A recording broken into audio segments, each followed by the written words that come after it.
नमस्कार। आज हम लोग बात करेंगे रेबीज को लेकर।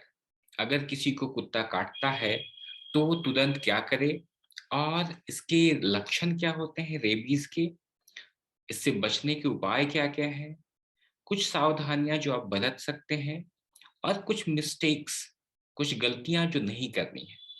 ये कॉमन मिस्टेक्स हैं जो अक्सर लोग करते हैं और उससे बहुत नुकसान भी हो सकता है।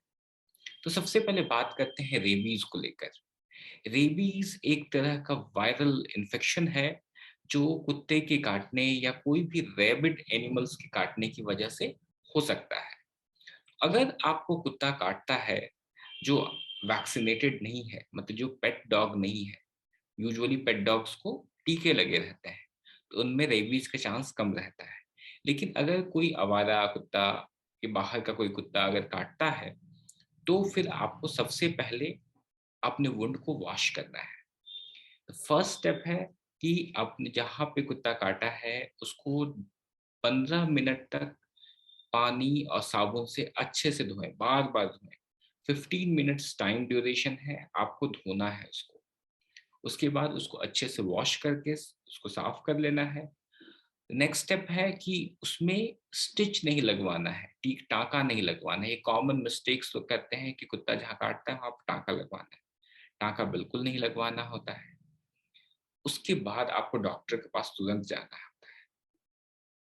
इसमें कोई मिर्च का पाउडर जो कॉमन हम लोग देखते हैं, कोई लोग मिर्च का पाउडर लगा लेता है, तो वो सब बिल्कुल नहीं लगवाना होता है। उससे कोई फ़ायदा नहीं होता, लेकिन उससे नुकसान ज़रूर होता है। उसी पे किसी तरह का लेप नहीं लगाना है, कोई मिर्ची का पाउडर नहीं लगाना है, इससे नुकसान ज़्यादा होगा। तो फिर हम लोग जानते हैं कि जब आप डॉक्टर के पास जाते हैं, तो फिर क्या होता है? तो डॉक्टर जो होते हैं आपके वुंड को 3 ग्रेड में डिवाइड करते हैं, ग्रेड 1, ग्रेड 2 और ग्रेड 3। ग्रेड 1 का ये मतलब होता है कि वैसा बाइट जिसमें कुत्ता जो है आपके इंटैक्ट स्किन को सिर्फ चाटा हो, कहीं से खरोच नहीं आई हो, तो उसे ग्रेड 1 कहते हैं। ग्रेड 1 के लिए कोई ट्रीटमेंट की ज़रूरत नहीं होती है, सिर्फ नॉर्मल वॉश कर देना है, उससे वो ठीक हो जाता है।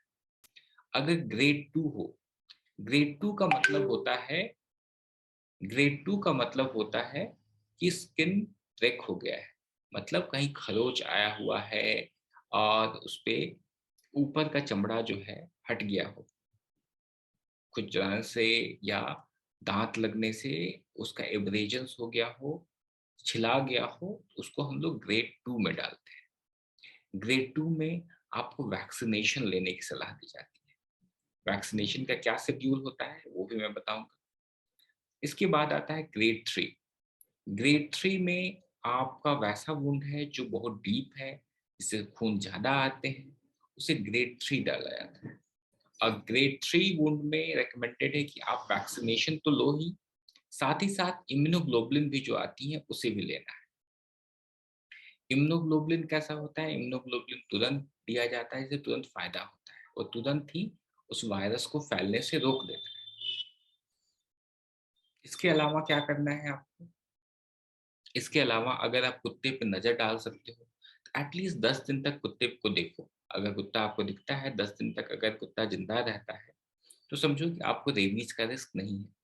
क्योंकि रेबीज़ जो होता है पागल कुत्ते के काटने से ही होता है, मतलब रैबिड एनिमल के काटने से ही होगा। तो कैसे पहचानोगे कि कुत्ता रैबिड है या नहीं है? तो रैबिड कुत्ते जो होते हैं ना, वो उनके बिहेवियर बदल जाता है, मुँह से लार टपकते रहते हैं, वो इधर-उधर लड़ते झगड़ते रहते हैं, किसी को भी काटते रहते हैं और गली में इधर-उधर दौड़ते रहते हैं, अपने माथे को दीवार से टकराते रहते हैं, बेचैन रहते हैं। तो ऐसे कुत्ते जो होते हैं ना, उनमें रेबीज़ के लक्षण हो सकते हैं और उनके काटने से रेबीज़ होता है।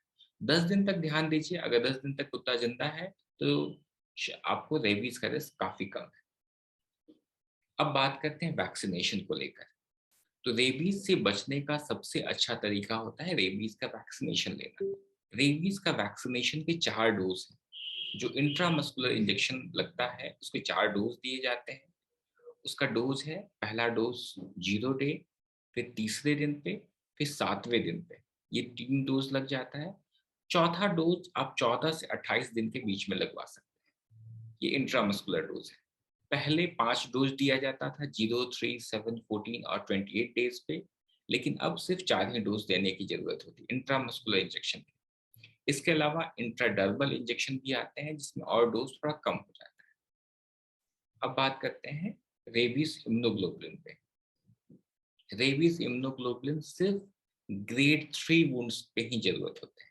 अगर ग्रेड 3 का वुंड है, वैसे घाव हैं जो ग्रेड 3 के हैं, तो उस पे रेबीज़ इम्यूनोग्लोबुलिन की ज़रूरत होती है। रेबीज़ का वैक्सीनेशन तो लगेगा ही, लेकिन साथ-साथ इम्यूनोग्लोबुलिन भी लेना होता है। तो इम्यूनोग्लोबुलिन कैसे लगवाते हैं? तो इम्यूनोग्लोबुलिन 2 तरह के आते हैं, एक ह्यूमन आता है और एक इक्वाइन आता है। ह्यूमन का डोज़ होता है 20 इंटरनेशनल यूनिट्स पर केजी बॉडी वेट। अगर मानो आप 40 किलो के हो तो आपको 800 इंटरनेशनल यूनिट्स लगेंगे। अगर आपने इक्वाइन इम्यूनोग्लोबुलिन खरीदा है तो उसका डोज है 40 इंटरनेशनल यूनिट्स पर केजी। अगर मानो आप 40 किलो के हो तो आपको 1600 इंटरनेशनल यूनिट्स लेना होगा। ह्यूमन और इक्वाइन में यही अंतर है कि ह्यूमन जो होता है वो ज़्यादा सेफ, उसके कम साइड इफेक्ट्स होते हैं, उनका डोज कम होता है।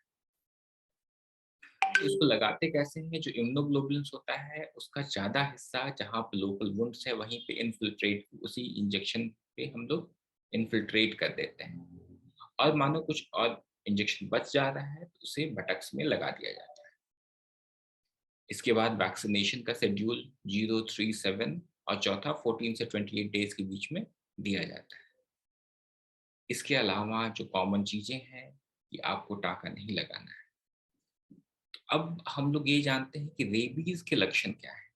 जो लोग वैक्सीन नहीं लिए हैं या जो लोगों ने इम्यूनोग्लोबुलिन नहीं लिया, उनमें से कुछ परसेंटेज लोगों को रेबीज़ भी हो सकता है। रेबीज़ होना एक बहुत ही गंभीर समस्या है क्योंकि इसका इलाज बहुत मुश्किल होता है। इसके लक्षण आते हैं कि पेशेंट को पानी से डर लगने लगता है, जिसे हाइड्रोफोबिया कहा जाता है। लाइट से भी दिक्कत होने लगती है, मुँह से लार आने लगते हैं और धीरे-धीरे कंडीशन जैसे-जैसे बढ़ती रहती है, कमर, पीठ में दर्द, असहनीय पीड़ा होने लगती है। इसीलिए ऐसे पेशेंट्स को डार्क रूम में रखा जाता है और उसके हिसाब से इलाज किया जाता है। तो अगर कभी भी कुत्ते काटें तो इन चीज़ों का आप ज़रूर ध्यान दें। Thank you.